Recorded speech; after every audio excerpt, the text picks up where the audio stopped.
صوم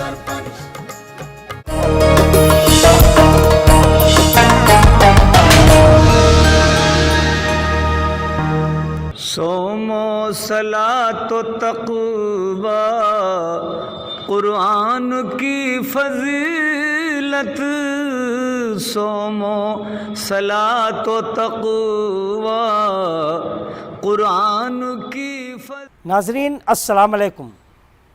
رمضان کے خصوصی پروگرام رمضان کی فضیلت میں آپ کا خیر مقدم ہے۔ رمضان کا بابرکت مہینہ چل رہا ہے۔ اس بابرکت مہینے میں ہم روزے کے تمام احکام کو ادا کرتے ہیں، لیکن تمام ایسی باتیں ہیں چھوٹی چھوٹی جو عام فہم لوگ نہیں جانتے، جن کے بارے میں ہمارے علماء کرام کو جانکاری ہوتی ہے، اور ہم اسی لیے حاضر ہوئے ہیں حضرت مولانا ارشد ندوی صاحب کے حضور میں۔ ہمارے ساتھ ہیں حضرت مولانا ارشد ندوی صاحب، جو امام مجیدیہ مسجد نئی دلی کے ہیں۔ ہم ان سے رمضان کے بارے میں جو تمام باتیں ہیں، جو آپ کے مسائل ہیں اور چھوٹی چھوٹی باتیں ہیں، وہ جانکاریاں حاصل کریں گے حضرت مولانا ارشد ندوی صاحب سے۔ ارشد ندوی صاحب، جو رمضان ہے، رمضان کے مہینے میں ایک مہینے کا روزہ جو صبح صادق سے لے کے غروب آفتاب تک رکھا جاتا ہے، تو روزے کی اسلامک نظریے سے روزے کا کیا مطلب ہے اور کیوں روزہ ہم پر نازل کیا گیا ہے؟ بسم اللہ الرحمن الرحیم۔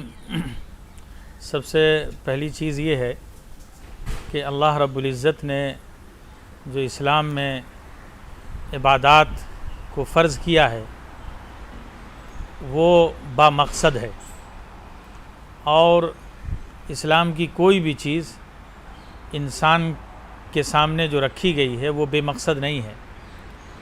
اسی طرح سے جہاں بہت ساری عبادات ہیں جن میں نماز ہے، حج ہے، زکوٰۃ ہے، اس میں سے ایک روزہ بھی ہے۔ اسلام کی 5 بنیادی چیزیں ہیں، ان میں سے ایک رمضان المبارک کا روزہ ہے۔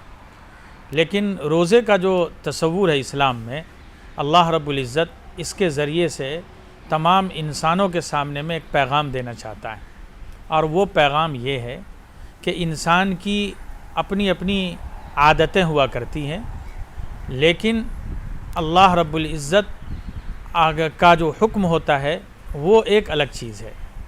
ہم اپنی عادتوں کے غلام نہیں ہیں۔ رمضان المبارک کا سب سے بڑا جو پیغام ہے وہ یہی ہے کہ انسان کی عادتیں خواہ کیسی ہی ہوں، کچھ بھی ہوں، لیکن انسان اپنی عادتوں کا غلام نہیں ہوتا ہے، بلکہ انسان اللہ کے حکموں کا غلام ہوتا ہے۔ جی بے شک، یہ سب سے بڑا پیغام ہے۔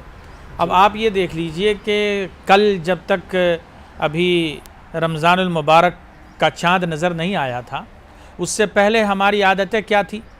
ہم فجر کی نماز کے بعد چائے لیتے تھے، ناشتہ کرتے تھے، دوپہر میں ہم کھانا کھاتے تھے، رات میں پھر جو ہے ہم وہ رات کا کھانا کھاتے تھے جسے ڈنر بھی کہتے ہیں۔ لیکن جیسے ہی رمضان المبارک کا چاند نکلا اور رمضان کی پہلی تاریخ ہو گئی، تو انسان کی عادتیں جہاں پر تھی وہیں پر ختم ہو گئی، رک گئی۔ کیوں؟ اس لیے کہ انسان کو یہ معلوم ہے کہ ہم اپنی عادتوں کے غلام نہیں ہیں، بلکہ اللہ کے حکموں کے ہم غلام ہیں۔ تو انسان نے اس بات کو تسلیم کر لیا کہ ہماری عادتیں خواہ کیسی ہی ہوں اور کتنی ہی زندگی سے جو ہماری وہ عادتیں ہوں، لیکن اللہ کا جب حکم آ جائے گا، جس وقت آ جائے گا، ہم اس وقت اس کے حکموں کو تسلیم کرنے کے لیے تیار رہتے ہیں۔ یہی بندہ مومن ہونے کی اور ایک غلام ہونے کی اور اللہ رب العزت کو ایک ماننے کی کہ وہ مالک ارض و سما ہے، خالق کائنات ہے، یہ سب سے بڑی جو ہے دلیل۔ بے شک۔ اب اسی طرح سے آپ دیکھ لیجئے کہ حج کے ارکان کے تعلق سے جب آدمی منا سے عرفات میں جاتا ہے تو ظہر کی نماز کے وقت دوپہر کے بعد یعنی 12 بجے کے بعد جو ہے مسلمان کی عادت ہوتی ہے، جو لوگ نماز پڑھنے والے ہیں وہ یہ سوچتے ہیں کہ ہم نماز پڑھ لیں، لیکن کیا ہے کہ وہ عرفات کے میدان میں رکا ہوا ہے، اور آج جو ہے ظہر کی نماز کا وقت ہو گیا ہے لیکن وہ ظہر کی نماز نہیں پڑھ رہا، جبکہ عادت اس کی یہ ہے کہ ظہر کے وقت میں ظہر کی نماز پڑھنا۔ وجہ یہ ہے کہ آج کے دن اللہ کا حکم یہ ہے کہ آج کی ظہر کی نماز وہ عصر کی نماز کے ساتھ تمہیں پڑھنا ہے، لہذا بندہ مومن آج اس نماز کو مؤخر کرے گا اور عصر کی نماز کے ساتھ ادا کرے گا۔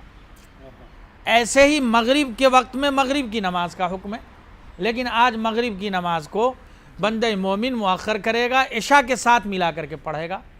یہ اس بات کی علامت ہے کہ ہم اپنی عادتوں کے پابند نہیں ہیں، بلکہ ہم اللہ کے حکموں کے پابند ہیں۔ اللہ کے حکم کے پابند ہیں۔ یہ رمضان المبارک کا ایک عالمی پیغام ہے، اور یہ صرف مسلمانوں کے لیے نہیں بلکہ تمام انسانوں کے لیے ہے، جس کو اللہ نے تمام انسانوں کو، تمام مخلوقات کو جس اللہ نے پیدا کیا ہے، وہ یہی مطالبہ کرتا ہے کہ اے میرے بندے، اے میری مخلوق، پیاری مخلوق، تم اپنی عادتوں کے غلام مت بن جاؤ، بلکہ تم ہمارے حکموں کے غلام رہو، تاکہ جب بھی، جس وقت بھی، جس طرح کے حالات کے اعتبار سے ہم تم سے مطالبہ کریں گے، اس طرح کے حالات میں تم ہمارے حکموں کی تعمیل کرو گے، پھر اس بنیاد پر اللہ رب العزت اس سے خوش ہوتا ہے۔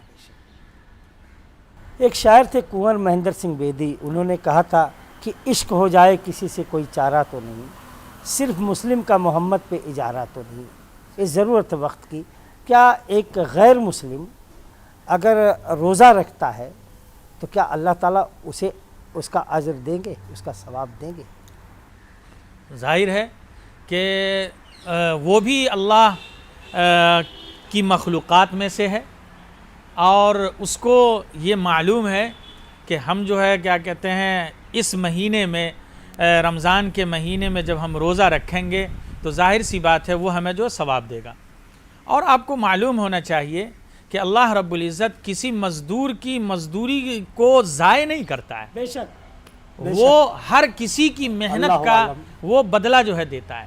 مطلب گویا کہ آپ کا کہنا ہے کہ اللہ کی نظر میں کوئی کسی مذہب کا نہیں ہے، بلکہ سب اس کے غلام اور بندے ہیں، سب اس کے بندے۔ ہاں، ایک عبد کی حیثیت ہے، لہذا جو بھی آدمی عمل کرتا ہے، نیکی کرتا ہے، اس کا ثواب اس کو مل کر کے رہتا ہے، اور وہ کسی کی نیکی کو ضائع نہیں کرتا۔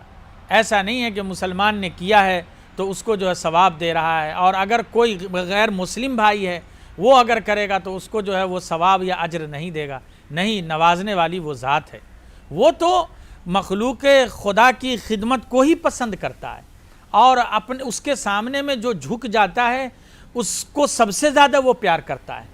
اور یہی چیز رمضان المبارک کے اندر جو سب سے بڑی چیز ہے وہ یہی ہے کہ ایک انسان کے اندر جو جانوروں کی صفات موجود ہیں، اللہ رب العزت یہی چاہتا ہے اس روزے کے ذریعے کہ اے انسان، جس کے اندر ایک جانور کی صفات بھی موجود ہے، کہ جس طرح سے جانور کھاتا ہے، پیتا ہے اور اس کے بعد اپنی زندگی گزارتا ہے، اسی طریقے سے ایک انسان بھی کھاتا اور پیتا ہے، لیکن ایک مخلوق اللہ کی وہ ہے جس کو فرشتہ کہا جاتا ہے۔ فرشتوں کی صفت یہ ہے کہ نہ تو وہ کھاتے ہیں نہ پیتے ہیں، اسی کو ملائک بھی کہتے ہیں، انہی کو ملائک بھی کہتے ہیں۔ تو اللہ رب العزت اصل میں یہ اس سوال کا جواب ہے کہ جب آدم کو اس روئے زمین پر بھیجا تھا خلیفۃ فی الارض بنا کر کے، تو اس وقت جو فرشتوں نے سوال کیا تھا کہ اللہ تو ایک ایسی قوم کو، ایسی مخلوق کو اس روئے زمین کا خلیفہ بنانا چاہتا ہے جو زمین پر فساد کرتے ہیں، آپس میں لڑنے جھگڑنے کا کام کریں گے، تو ایسی مخلوق کو کیوں اللہ نے فرمایا انی اعلم ما لا تعلمون، جو میں جانتا وہ تم نہیں جانتے۔ آج اللہ رب العزت بندے مومن کو کہ صبح سے لے کر کے اور غروب آفتاب تک اس نے اپنے حکم سے روک دیا ہے، اور یہ روک کر کے فرشتوں کے سامنے میں اس عمل کو فخر کے ساتھ بیان کر رہا ہے کہ اے میرے فرشتوں، اے وہ جماعت جس نے تم نے سوال کیا تھا اس وقت اسی انسان کے اوپر کہ یہ ایسا کریں گے، کہ تم دیکھو اگر ایک جانب اس کے اندر گناہ کی صفات موجود ہے، لیکن گناہ کی صفات پر اللہ رب العزت کے حکموں کے ذریعے سے جو عبادات ہیں وہ اس طرح سے کرنے کو تیار ہیں کہ وہ تمام تر صفات ختم ہو جاتی ہیں اور فرشتوں کی صفت اس پہ غالب آ جاتی ہے۔ تو ایک انسان اتنی خوبیوں کا مالک ہے کہ وہ اللہ جب چاہتا ہے فرشتوں کی صفت بنا دیتا ہے، لیکن یہ سب چیزیں کب ہوتی ہیں؟ جب انسان اس کے حکموں کا غلام بن جائے، اسی وقت جو ہے اللہ رب العزت ان کو جو ہے وہ نوازنے کا کام کرتا ہے۔ حضرت ایک بہت خاص سوال یہ ہے کہ رمضان روزے کی حالت میں اگر ہم کھانا کھا لیں روزہ ٹوٹ جاتا ہے، پانی پی لیں روزہ ٹوٹ جاتا ہے، ہم بستری کی حالت میں روزہ ٹوٹ جاتا ہے، یہ تو عام فہم چیز ہے. لیکن ایسی بھی تمام چھوٹی چھوٹی چیزیں پوشیدہ ہیں جن سے روزہ ٹوٹ جاتا ہے، اور کچھ چیزیں ایسی ہیں جن سے روزہ مکروہ ہو جاتا ہے. اس کی ذرا تفصیل سے بیان کریے کہ اور کون سی ایسی حالات ہیں کہ جس میں روزہ ٹوٹ جاتا ہے اور جہاں مکروہ ہو جاتا ہے. جیسے دیکھیے نواقض روزہ کے سلسلے میں جو چیزیں روزہ کو توڑنے والی ہیں، اس سلسلے میں جو آپ نے باتیں بتائی کہ کھانا پینا یہ ساری چیزیں، اور آپ نے جو ہے وہ صحبت کا تذکرہ کیا، تو اس میں یہ ہے کہ اگر آدمی رات میں جو ہے کیا کہتے ہیں اپنی بیوی سے جو ہے تعلق قائم کرتا ہے تو روزہ نہیں ٹوٹتا ہے. لیکن یہ چیز جو ہے وہ روزے کی حالت میں، ہاں روزے کی حالت میں یہ چیزیں ہیں. لیکن یہ چیز تو یہ ہے کہ آدمی کا روزہ بالکل ختم ہو جاتا ہے، اور جبکہ وہ چیزیں اللہ نے جائز قرار دی، اس وقفے میں وہ اللہ نے اسے حرام قرار دیا. اس کے علاوہ کون سی ایسی چیزیں ہیں؟ ہاں تو پہلی بات تو یہ آپ سمجھ لیجئے کہ عبادت کا جو اصل مقصد ہے اور عبادت کا جو لب لباب ہے وہ تقویٰ ہے. اور ہر عبادت سے جو مطلوب ہے وہ تقویٰ ہے. عام بھاشا میں کیا کہیں گے تقویٰ کا مطلب؟ تقویٰ کے معنی آتے ہیں یعنی کہ پرہیزگاری کے، پرہیزگاری مطلب اللہ کا لحاظ کرنا، اللہ کا لحاظ کرنا، میں آرادھنا کہتے ہیں. جی. تو لیکن جب رمضان المبارک کے مہینے میں ہم آتے ہیں تو اس کا جو تقویٰ ہے وہ دیگر عبادات سے بالکل الگ ہے. اور یہ بھی کہا جاتا ہے کہ 40 گنا ثواب زیادہ ہو جاتا ہے. اب آپ یہ دیکھ لیجئے کہ نفلوں کا ثواب فرض کے برابر، اب فرض کا ثواب جو ہے وہ 70 فرائض کے برابر.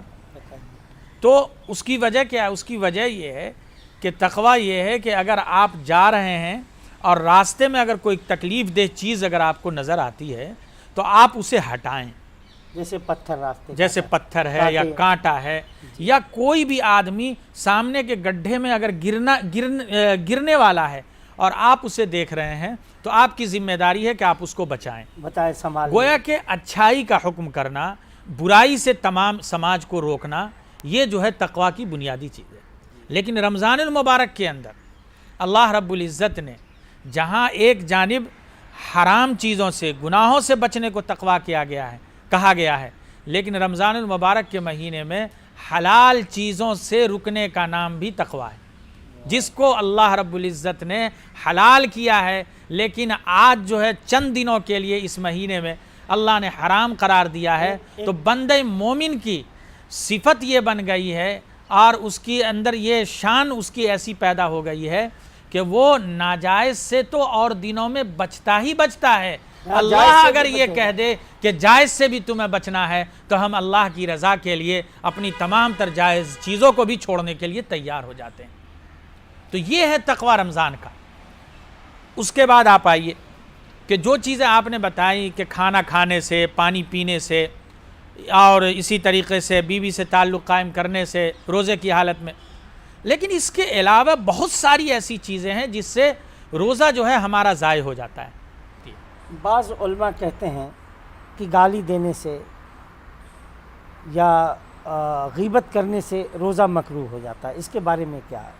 بالکل صحیح بات ہے کہ دیکھیے مکروہ کا کیا مطلب ہے کہ چونکہ گالی دینا یہ خود اسلام کے اندر، پہلے آپ کریے کہ مکروہ کیا ہے، لوگ اس میں کنفیوز ہیں. مکروہ کا مطلب اصل یہ ہوتا ہے کہ ایک وہ چیز ہے کہ جسے آپ کر رہے ہیں، مثال کے طور پہ بیٹا ہے آپ کا اور وہ ایک کام کر رہا ہے اور وہ کام اچھا ہے تو آپ اسے پسند کر رہے ہیں.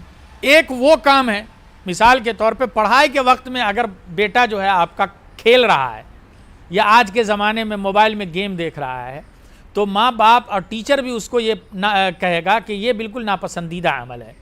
تو یہ ناپسندیدگی کو جو ہے وہ کراہیت سے تعبیر کیا جاتا ہے کہ یہ افضل عمل نہیں ہے، یعنی افضل اور غیر افضل کا معاملہ ہے. اب اس میں جو ہے مکروہ تنزیہی ہے، مکروہ تحریمی ہے، وہ ایک دوسری بحث ہو جاتی ہے، وہ تو الگ. لیکن کراہیت کا مطلب یہ ہے کہ اسلام میں کسی بھی ناپسندیدہ عمل کو کرنا، یہ اسلام نے اس کی بھی اجازت نہیں دی ہے، تبھی تو اس کا نام مسلمان ہے. یعنی کہ آپ یہ سمجھیں کہ ایک لایانی مجلس ہے اور اس کے اندر آپ بیٹھ رہے ہیں اور اس میں جا کر کے آپ شریک ہو رہے ہیں. ٹھیک ہے آپ نے اس میں حصہ نہیں لیا لیکن آپ جو ہیں اس میں وہاں پہنچ گئے اور اس کے بعد آپ جو ہے کیا کہتے ہیں وہاں سے گزر رہے ہیں لیکن آپ وہاں پر کی باتوں کو آپ نے سن لیا اپنے کان میں. تو گویا کہ بے شک آپ اس میں شریک نہیں تھے لیکن کہیں نہ کہیں آپ کی شرکت ضرور ہو گئی. تو اللہ رب العزت اس طرح کے اعمال کو بھی ناپسند فرماتا ہے کہ مسجد کے اندر آدمی داخل ہو جائے, بہت بلند آواز سے جو ہے وہ گفتگو شروع کر دیتا ہے, جبکہ مسجد میں آداب مجلس کے اندر یہ ہے کہ آدمی کی زبان بالکل خاموش ہونی چاہیے. وہ ذکر کی جگہ ہے, اللہ کو یاد کرنے کی جگہ ہے. تو یہ کیا ہے, کوئی بھی آپ نے دیکھا ہوگا بہت سارے وضو خانے کے اوپر بھائی دنیا کی باتیں کرنا مکروہ, مطلب ناپسندیدہ کوئی بھی عمل آپ مت کیجیے, کوئی بھی عمل جو ہے ناپسندیدہ جو ہے وہ مت کیجیے, یہ آپ کے لیے بہتر نہیں. جیسے یہ کہا گیا کہ اگر مرض میں کوئی مبتلا ہے اور مرض روزہ رکھنے سے بڑھنے کے خطرات ہیں تو اس حالت میں روزہ چھوڑا جا سکتا ہے, اور اگر آپ ٹھیک ہو گئے تو اس کو پھر قضا بھرنی ہے, اور اگر لمبی بیماری چلتی ہے تو اس کا فدیہ ہے. لیکن آپ یہ بتائیں کہ جیسے کسی کی آنکھوں میں پریشانی ہے اور ڈاکٹر نے کہا کہ 3 وقت دوا ڈالنی ہے, کان میں پریشانی ہے صبح سے شام تک 4 بار دوا ڈالنی ہے اور انجیکشن لگوانا لازمی ہے, تو یہ ایسے حالات تو ہیں نہیں کہ جس میں انسان کی جان جا سکتی ہے, لیکن آنکھ تو جا سکتی ہے, کان جا سکتا ہے. تو یہ بتائیں کہ بہت سے عالم کہتے ہیں کہ آنکھ میں دوا ڈالنا جائز ہے, بہت سے کہتے ہیں کہ روزہ ٹوٹ جاتا ہے, کچھ لوگ کہتے ہیں انجیکشن لگانا جائز ہے, کچھ کہتے ہیں ٹوٹ جاتا ہے, کچھ کہتے ہیں کان میں دوا ڈالنا جائز ہے, کچھ کہتے ہیں ٹوٹ جاتا ہے. لیکن ہم جیسے جو دینی تعلیم تو نہیں پائے ہیں, ہم تو یہ جانتے ہیں کہ حلق میں جانے پہ روزہ ٹوٹ جاتا ہے. اس کے بارے میں حضرت تشریح کریں ذرا, یہ ضروری ہے عام لوگوں کے لیے. دیکھیے مسئلہ یہ ہے کہ دین جو ہے اس کے بارے میں یہ بات ہے کہ الدین یسرن, دین یسرن, ہاں دین جو ہے وہ آسان ہے, دین جو ہے مشکل نہیں ہے. اور آپ یہ یاد سمجھیے, یہ بات ہم سب کو یاد رکھنی چاہیے کہ ایک ہے عبادت اور دوسری چیز ہے انسان کی جان. اللہ رب العزت انسان کی جان کو یا ایک انسان کے جسم کے کسی بھی اعضاء کو اگر کوئی تکلیف پہنچتی ہے کسی عبادت سے تو اللہ رب العزت ایسی عبادت میں وہ سہولت پیدا کرتا ہے اور انسان کو سہولت دیتا ہے. اب ایک آدمی کی آنکھ چلی جائے, دنیا کا کوئی بھی مفتی آپ کو یہ نہیں کہے گا کہ آپ روزہ رکھیں. نہیں, روزے کی حالت میں اگر آنکھ میں دوا ڈالا تو روزہ ٹوٹ جائے گا. روزے کی حالت میں اگر آنکھ کے اندر آپ دوا ڈالتے ہیں تو اس کا طریقہ یہ ہے کہ بعض ڈاکٹر اس کو بتلاتے ہیں کہ ناک کی جڑ میں اگر آپ یہاں پر تھوڑی دیر دبا کر کے اگر آپ رکھے رہیں تو دوا کے اثرات جو ہے وہ حلق تک نہیں جاتے ہیں. معاملہ صرف یہ ہے, اس سے زیادہ کی کوئی بات نہیں ہے. اور اگر اس کے دوا کا ڈالنا ضروری ہے تو ظاہر سی بات ہے وہ دوا ڈالے گا اور روزہ بھی رہے گا. ہاں, اور روزہ بھی رہے گا, وہ دوا ڈالے گا وہ. لیکن اگر روزہ رکھنے کی وجہ سے اگر اس کی آنکھ میں تکلیف یا پریشانی بڑھنے کا اندیشہ ہے تو اللہ رب العزت نے اسے حکم دیا ہے کہ تم روزہ نہیں رکھو گے بلکہ بعد میں تم اس کی قضا کر لینا, یا اگر پھر لمبی بیماری ہے تو پھر جو ہے اس کا فدیہ بھی جو ہے دینا. اور یہی حالت کان کی بھی ہوگی. جی جی یہی حالت ہر چیز میں ہے. آپ یہ سمجھ لیجئے کہ سہولت, مثال کے طور پہ ایک نماز ہے. اب نماز کے اندر جو ہے وہ قیام فرض ہے. ایک آدمی ہے کہ پاؤں جو ہے اس کا ٹوٹا ہوا یا اس کو تکلیف ہے. آج کے زمانے میں عام طور پہ پاؤں میں جو لوگوں کو پریشانی ہے, بہت زیادہ پریشانی سے آپ یہ دیکھیں کہ نماز کی بات ہے. نماز کے اندر جو ہے قیام اللہ نے فرض کیا ہے, لیکن فرض کا یہ مطلب ہے کہ اگر کوئی فرض چھوڑ دے تو پھر نماز دوبارہ جو ہے اس کو پڑھنی پڑے گی. لیکن فرض کے اندر بھی اللہ نے اتنی سہولت دی ہے کہ اگر کوئی آدمی کو پاؤں میں تکلیف ہے, جو کہ عام طور پہ آج لوگوں کے پاؤں میں تکلیف ہے, مساجد کے اندر کرسیاں رکھی ہوئی ہیں, ایک آدمی نماز پڑھنے آتا ہے اور مسجد کی کرسی پر جو ہے بیٹھ کر کے نماز پڑھتا ہے, تو وہ گویا کہ کھڑا نہیں ہے، اس کا مطلب ہے کہ وہ ترک فرض کا جو ہے وہ ترک فرض جو ہے اس سے ہو رہا ہے، یعنی کہ فرض کو وہ چھوڑ رہا ہے، تو ایسی صورت میں تو نماز ہی نہیں ہونی چاہیے۔ لیکن اللہ رب العزت نے اس کو سہولت دی ہے کہ وہ بیٹھ کر کے بھی نماز پڑھ سکتا ہے، وہ لیٹ کر کے بھی نماز پڑھ سکتا ہے، وہ اشارے سے بھی نماز پڑھ سکتا ہے۔ تو عبادت کوئی مصیبت نہیں ہے، عبادت جو ہے وہ انسان کے فائدے کے لیے ہے، اور اس میں بڑی سہولت اور بڑی آسانی ہے۔ اس لیے 24 گھنٹے میں بمشکل 50 منٹ بھی اللہ نے اپنی عبادت کے لیے نہیں رکھا ہے، بلکہ 50 منٹ سے بھی کم میں ہی آدمی 5 وقت کی نماز پڑھ کے فارغ ہو سکتا ہے۔ اب رہی بات انجیکشن کی، تو انجیکشن جو ہے وہ لگانے سے کوئی ایسا نہیں ہے کہ روزہ جو ہے ٹوٹ جاتا ہے۔ ہاں، بعض وہ انجیکشن ہے جس کے بارے میں جس سے توانائی ملتی ہے، ہاں، جس سے اطباء جو ہیں وہ ڈاکٹرز جو ہے وہ خاص خصوصی حالت میں، ہاں، طاقت کا ہاں، انجیکشن، خصوصی حالت میں جو ہے وہ اس کو لکھتے ہیں، تو وہ جو صورت بنتی ہے خصوصی صورت، تو اس کے احکام بھی بالکل خصوصی ہوتے ہیں۔ عام حالتوں کے اندر جو جیسے معمولی اینٹی بائیوٹک وغیرہ ہے، تو اس طرح کی اگر انجیکشن جو ہے لیا جاتا ہے تو ایسے انجیکشن سے جو ہے وہ آدمی کا روزہ جو ہے نہیں ٹوٹتا ہے، بلکہ بعض حالتوں میں تو آدمی اگر چاہے تو وہ گلوکوز بھی چڑھا سکتا ہے، ایسی صورت میں بھی جو ہے کیا کہتے ہیں روزہ نہیں ٹوٹتا ہے۔ تو وہ تو خصوصی حالت میں جب مریض ایک دم بالکل اخیر حالت میں ہو تو پھر اس وقت جو ہے عبادت کا تصور ختم ہو جاتا ہے، بلکہ اس کے جان کا صرف تصور ہوتا ہے۔ اسلام اس وقت عبادت جو ہے اس پہ لازم نہیں کرتا ہے، بلکہ صحت کے ساتھ اچھی حالت میں جو ہے عبادت ہے۔ اگر آدمی کی جانی خطرے میں پڑی ہوئی ہے تو پہلے اسلام جو ہے اس کی جان کی حفاظت کی بات کرتا ہے، نہ کہ وہاں پر عبادت کی بات کرتا ہے۔ اسلام وہاں پر نہ تو روزے کی بات کرے گا، نہ نماز کی بات کرے گا، نہ حج کی بات کرے گا، بلکہ اسلام اس انسان کی جان کی بات کرے گا، کیونکہ اللہ رب العزت کو سب سے زیادہ پیاری اگر کوئی چیز ہے تو وہ انسان کی جان ہے۔ حضرت آپ نے تمام سوالوں کا اور پرسکون تسلی بخش جواب دیا۔ ایک آپ اس رمضان کے بابرکت مہینے میں اتنے عزیز ہمارے ہندوستان کے لوگوں کو ایک کیا پیغام دینا چاہیں گے کہ اس بابرکت مہینے میں؟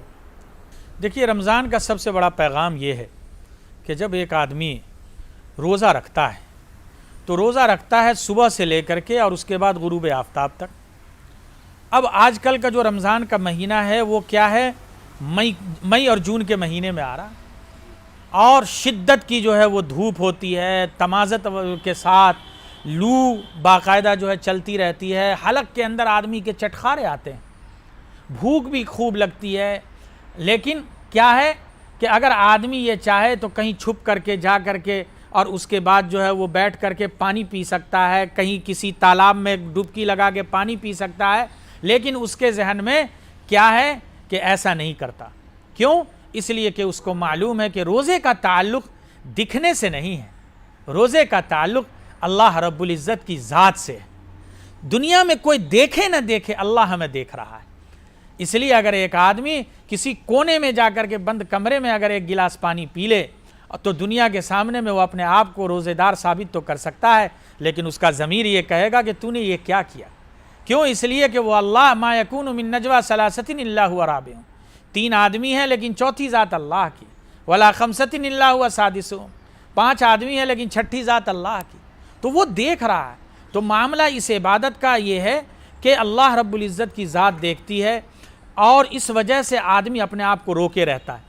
مغرب سے پہلے دسترخوان لگا ہوا مسجد کے اندر، انواع و اقسام کی چیزیں موجود ہیں، اور روح افزا ہے، مشروبات ہے، طرح طرح کی چیزیں موجود ہیں، لیکن کیا ہے کہ ابھی اللہ کا حکم نہیں آیا۔ لیکن اس وقت جو کیفیت پیدا ہوتی ہے وہ کیفیت تمام انسانوں کے سامنے میں جانا چاہیے، اور یہ احساس پیدا ہوتا ہے کہ ایک پیاسا کس طرح سے اپنے پیاس کی شدت کو برداشت کرتا ہوگا، ایک بھوکا رہنے والا کس طرح سے اپنے پیٹ کی بھوک کو کیسے جو ہے برداشت کرتا ہوگا، کیسے اس کو سہن کرتا ہوگا۔ اللہ رب العزت اس روزے کے ذریعے سے تمام مسلمانوں کو اور بندہ مومن کو یہ پیغام دیتا ہے کہ اے بندہ مومن، میرا مقصد تم کو بھوکا اور پیاسا رکھنا نہیں، 15 گھنٹے تک تمہیں جو ہے اس تپسیا کے اندر رکھنا نہیں، بلکہ اصل مقصد یہ ہے کہ تمہیں اپنی اس پیاس کی شدت کے ذریعے سے ان پیاسے لوگوں کو بھی تم یاد کرو کہ جو برسوں سے پیاسے ہیں اور ان تک ابھی ایک گلاس پانی نہیں پہنچا۔ ان بھوکے لوگوں کو تم اپنی اس بھوک کے ذریعے سے ان بھوکوں کو بھی یاد کرو کہ جو اپنے گھروں میں بھوکے ہیں لیکن وہ کسی سے سوال نہیں کر سکتے۔ اس لیے اللہ رب العزت یہ پیغام دیتا ہے کہ تم اپنے اب آدمی کے اندر جب یہ پیاس اور بھوک کی شدت کا احساس ہوتا ہے تو دوسرے کی پیاس کا اندازہ ہوتا ہے، دوسرے کی بھوک کا اندازہ ہوتا ہے، اور پھر جب یہ جذبہ پیدا ہوتا ہے تو خدمت خلق کے لیے وہ تیار ہو جاتا ہے، اور وہ یہ سوچتا ہے کہ اللہ کا یہ حکم ہے کہ تم اللہ کی مدد کرو گے تو اللہ تمہاری مدد کرے گا۔ اور اللہ کی مدد کیا ہے کہ اللہ فرماتا ہے کہ میرا بندہ اگر کوئی پیاسا ہے تو تم اسے پانی پلاؤ، کوئی بھوکا ہے تو تم اسے کھانا کھلاؤ، کوئی ننگا ہے تو تم اسے کپڑا پہناؤ، کوئی اگر بغیر چھت کے ہے تو تم اس کے لیے سایہ بن جاؤ اور اس کے چھت کا انتظام کرو، کوئی اگر یتیم ہے تو اس کے سر پر تم ہاتھ رکھو، کوئی اگر بیوہ ہے تو اس کے لیے تم سہارا بن جاؤ۔ یہ تصور اللہ رب العزت تمام انسانوں کے سامنے پیش کرتا ہے، اور جب یہ چیز آتی ہے اور بندے مومن اس کام کو کرتا ہے تو پھر اللہ کہتا ہے کہ تم نے بندے کی خدمت نہیں کی بلکہ تو نے میری خدمت کی ہے، تو نے کسی بھوکے کو کھانا نہیں کھلایا بلکہ تو نے مجھے کھانا کھلایا، تم نے کسی ننگے کو کپڑا نہیں پہنایا بلکہ تو نے مجھے کپڑا پہنایا ہے۔ لہذا اللہ رب العزت خوش ہوتا ہے، اسی لیے اس نے یہ کہا کہ ایک لمحہ وہ آتا ہے کہ جب روزے کا بدلہ میں خود ہو جاتا ہوں، اور ظاہر ہے بندے مومن کو جب اللہ مل جائے تو پھر ہماری عبادت کامیاب ہو گئی، ہم اس دنیا میں بھی کامیاب ہیں اور آخرت میں بھی کامیاب ہیں۔ میں سمجھتا ہوں کہ تمام انسانوں کے لیے یہ رمضان المبارک کا مہینہ اور روزے کا یہی پیغام ہے کہ ہر آدمی اس تصور کو سمجھے اور اس تصور کو تمام انسانوں کے سامنے پیش کرے۔ حضرت مولانا محمد ارشد ندوی صاحب، آپ کا بہت بہت شکریہ۔ حضرت مولانا نے رمضان کی وہ تمام چھوٹی چھوٹی جانکاریاں ہمیں حاصل کرائی، ہمیں بتائی ہیں کہ جس سے ہم نابلد ہیں، جس جانکاریوں کو ہم نہیں جانتے۔ بہت بہت شکریہ۔ ناظرین، ہم اگلے ایپیسوڈ میں کسی اور عالم کے ساتھ رمضان کے بارے میں اور جانکاریاں لے کے حاضر ہوں گے۔ تب تک کے لیے ہمیں اجازت دیجیے۔ خدا حافظ۔